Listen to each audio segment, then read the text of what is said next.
Everyone sells.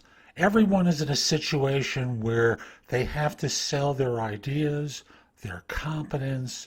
Sometimes it's a direct sale, sometimes it's an indirect sale. I'm Jeff Altman, the Big Game Hunter. I coach people in organizations. And when I coach an organization, I'm really coaching people in some aspect, but just follow me with that idea, okay?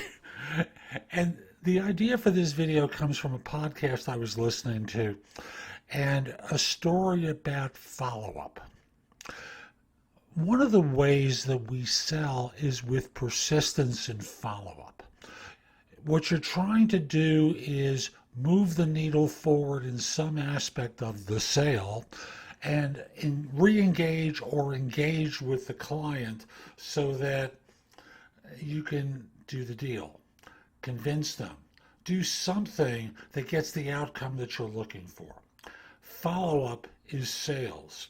Now, if you walk away from a follow-up situation, they've won the sale because they persuaded you not to follow up.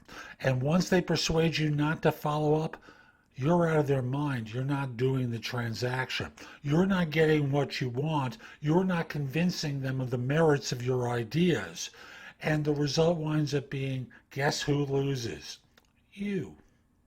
You lose. You've given up. They've won.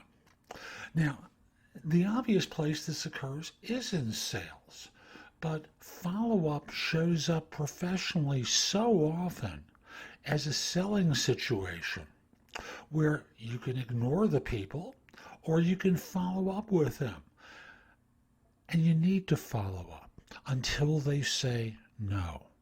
Once they say no, your choice is you can argue. I don't think you can persuade people through an argument, but you can persuade people through understanding the basis for the decision.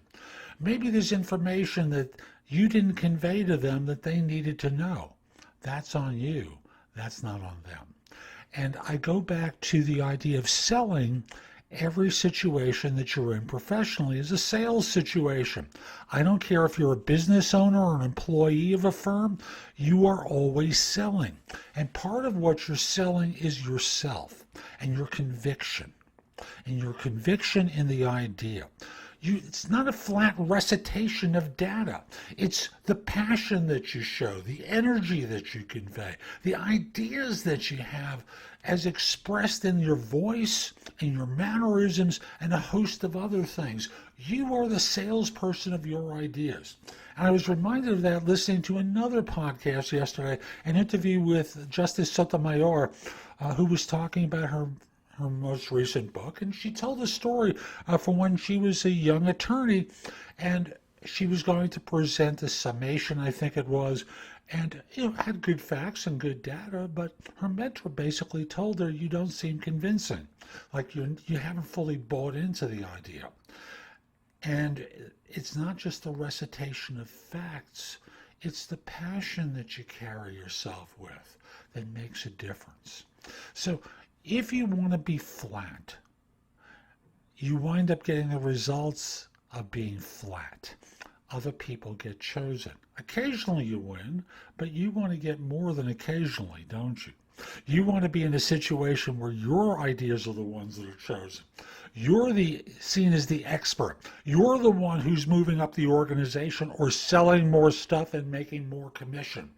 Whatever it is, you want to be the one that's chosen. And if you do the flat recitation, you're not going to be getting quite as much as you want. Remember, you're always a salesperson. And the question is, are you going to be outsold?